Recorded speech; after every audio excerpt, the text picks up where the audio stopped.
அனைவருக்கும் அன்பின் வாழ்த்துக்கள். மனிதனுக்கும் மண்ணுக்கும் இடையே இருக்கும் தொடர்பை குறித்த ஒரு இன்ட்ரெஸ்டிங்கான லிட்டில் ஃபேக்ட் இன்னைக்கு பார்க்கலாம், வாசிக்கலாம். ஆதியாகமம் 3ஆம் அதிகாரம் 19ஆம் வசனம். நீ மண்ணாய் இருக்கிறாய், மண்ணுக்கு திரும்புவாய் என்றார். தேவன் ஆதாமை பார்த்து சொல்கிறாரு, நீ மண்ணாய் இருக்கிறாய். அவர் ஏன் அப்படி சொல்கிறாருன்னா, ஆதியாகமம் 2ஆம் அதிகாரம் 7ஆம் வசனத்திலே தேவனாகிய கர்த்தர் மனுஷனை பூமியின் மண்ணினாலே உருவாக்கினார் அப்படின்னு பார்க்கிறோம். அதனால தான் நீ மண்ணினாலே உருவாக்கப்பட்டவன், அதனாலே நீ மண்ணாய் இருக்கிறாய் அப்படின்னு சொல்லியிருக்கிறார். இந்த காரியத்தை குறித்து அறிவியல் என்ன சொல்லுது அப்படின்னு பார்த்தோம் என்றால், இந்த மனித உடல் இது எதை கொண்டு ஆனது என்று கேள்வி கேட்டால் மாம்சத்தினாலும் இரத்தத்தினாலும் ஆனது அப்படின்னு நமக்கு தெரியும். ஆனால் இதன் மூலக்கூறுகள், இந்த மனித உடலிலே காணப்படும் மூலக்கூறுகள் அனைத்தும் மண்ணிலே காணப்படும் மூலக்கூறுகளால் ஆனவை. இந்த மனித உடலின் மூலக்கூறுகளில் 99% முக்கிய மூலக்கூறுகள் என்று அழைக்கப்படும் oxygen, carbon, hydrogen, nitrogen, calcium, phosphorus, இந்த மாதிரி மேஜர் எலிமெண்ட்ஸ்னால் உருவாக்கப்பட்டவை. மீதி இருக்கிற 1% வந்து மைனர் எலிமெண்ட்ஸ்.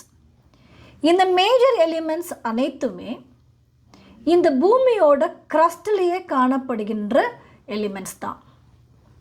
இல்லை, இந்த மூலக்கூறுகள் எல்லாம் எங்கே இருந்து இந்த பூமிக்கு வந்தன என்று கேட்டால், இவை அனைத்தும் நட்சத்திரங்களில் நடந்த வெடிப்புகளிலிருந்து உருவானவை. சூப்பர்னோவா ப்ராசஸ் பொழுது உருவான ஸ்டார் டஸ்ட்லாம் இதுதான். இந்த டஸ்ட் அனைத்துமே பூமியின் மேற்பரப்பிலே காணப்படும் தனிமங்கள். இந்த மூலக்கூறுகளை கொண்டுதான், இந்த மூலக்கூறுகளினாலே தான் தேவன் மனிதனை மண்ணினாலே உருவாக்கினார் என்று வேதாகமம் சொல்லுகிறது. அதையே அறிவியலும் சொல்லுகிறது. அதன் பிறகு தேவன் சொல்றது என்னன்னா, நீ மண்ணாய் இருக்கிறாய், மண்ணுக்கே திரும்புவாய். அதாவது தேவன் ஆதாமை பார்த்து, ஆதாம் பாவம் செய்த பிறகு பாவத்தின் சம்பளமாகிய மரணத்தை குறித்து அவர் சொல்லுகிறார். நீ திரும்பவும் மண்ணுக்கே திரும்புவாய், உனக்கு மரணம் ஏற்படும் அப்படின்னு அவர் அதை சொல்கிறாரு. மரணம் ஏற்பட்ட பிறகு மீண்டும் இந்த மனித உடல் இந்த மண்ணுக்கு தான் திரும்ப வேண்டும். இதை குறித்து அறிவியல் எப்படி சொல்லுது அப்படின்னு பார்க்கும் பொழுது,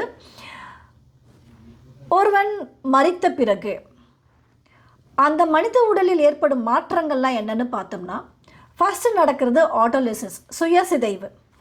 இந்த பாடியில் இருக்கிற செல்லெல்லாம் வந்து உடைய ஆரம்பித்து அவைகள் என்சைம்களால் கரைக்கப்படும்.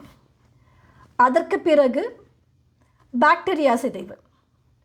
இந்த பாக்டீரியா சிதைவுகள் ஏற்பட்ட பிறகு டீகம்போசிஷன் ப்ராசஸ் நடக்கும். இந்த பாடி முழுவதுமாக டீகம்போஸ் ஆன பிறகு இது மண்ணோடு கரைந்து விடும். இதையே தான் வேதாகமம் சொல்லுகிறது, நீ மண்ணுக்கே திரும்புவாய், ஏனென்றால் நீ மண்ணாகி இருக்கிறாய். இதே காரியத்தை சாலமன் ராஜா எழுதும் பொழுது பிரசங்கி 12ஆம் அதிகாரம் 7ஆம் வசனம், இவ்விதமாய் மண்ணானது தான் முன்னிருந்த பூமிக்கு திரும்பி ஆவி தன்னை தந்த தேவனிடத்திற்கு மறுபடியும் போகாததற்கு முன்னும் அவரை உன் வாலிப பிராயத்திலே நினை என்று எழுதியிருக்கிறார். இந்த மனிதன் படைக்கப்பட்ட மண்ணை குறித்து இன்னொரு இன்ட்ரெஸ்டிங்கான ஃபேக்டரும் உண்டு. அது, ஆதாமை வந்து தேவன் படைத்த பொழுது அந்த மண் எங்கே இருந்து எடுக்கப்பட்டது? ஏன்னா தேவன் ஆதாமை படைத்த பிறகு ஆதாம் வந்து ஏதேன் தோட்டத்தில் இருந்தார். அப்போ ஏதேன் தோட்டத்திலிருந்து எடுக்கப்பட்ட மண்ணினாலே தானே அவர் படைக்கப்பட்டிருக்க வேண்டும் அப்படின்னு பார்த்தோம் என்றால், ஆதியாகமம் 3ஆம் அதிகாரம் 23ஆம் வசனம், அவன் எடுக்கப்பட்ட மண்ணை பண்படுத்த தேவனாகிய கர்த்தர் அவனை ஏதேன் தோட்டத்திலிருந்து அனுப்பிவிட்டார். அப்படின்னா என்னன்னா, இதுவும் ஆதாம் பாவம் செய்த பிறகு ஆதாமை ஏதேன் தோட்டத்திலிருந்து வெளியில் அனுப்பினார். அனுப்பும் பொழுது என்ன சொல்கிறாருன்னா, அவன் எடுக்கப்பட்ட மண்ணை பண்படுத்த. அப்படின்னா ஆதாம் ஏதேன் தோட்டத்தில் இருந்த மண்ணினாலே உருவானவன் அல்ல, அவன் ஏதேன் தோட்டத்திற்கு வெளியே இருக்கும் மண்ணினாலே உருவானவன். இந்த வசனத்தில் தேவன் இன்னொரு முக்கியமான விஷயமும் சொல்லியிருக்கிறார். எதற்காக ஆதாமை ஏதேன் தோட்டத்திற்கு வெளியிலே அனுப்பினார் அப்படின்னும் பொழுது அவன் எடுக்கப்பட்ட மண்ணை பண்படுத்த தான் அனுப்பியிருக்கிறார் அப்படின்னு நம்ம புரிஞ்சுக்கணும்.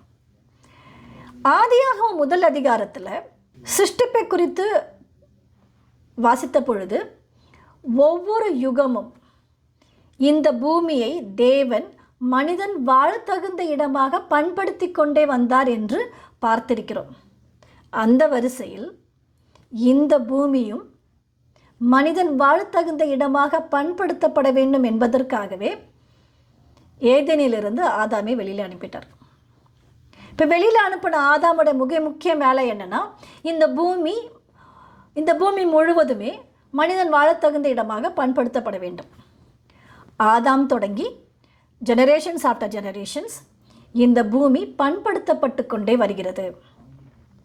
இந்த பண்படுத்தப்படும் காரியம் இன்னும் எவ்வளவு காலம் செல்லும், எவ்வளவு நாள் போய்கிட்டே இருக்குமா அப்படின்னா, இதற்கான ஒரு பதிலை ஏசாயா தீர்க்கதரிசி எழுதி வைத்துள்ளார்.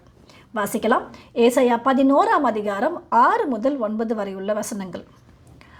அப்பொழுது ஓநாய் ஆட்டுக்குட்டியோடே தங்கும், புலி வெள்ளாட்டுக்குட்டியோடே படுத்துக்கொள்ளும், கன்றுக்குட்டியும் பாலசிங்கமும் காளையும் ஒருமித்திருக்கும், ஒரு சிறு பையன் அவைகளை நடத்துவான், பசுவும் கரடியும் கூடிமேயும், அவைகளின் குட்டிகள் ஒருமித்து படுத்துக்கொள்ளும், சிங்கம் மாட்டை போல் வைக்கோல் தின்னும், பால் குடிக்கும் குழந்தை விரியன் பாம்பு வலையின் மேல் விளையாடும், பால் மறந்த பிள்ளை கட்டு விரியன் புற்றிலே தன் கையை வைக்கும், என் பரிசுத்த பர்வதமெங்கும் தீங்கு செய்வாரும் இல்லை, கேடு செய்வாரும் இல்லை.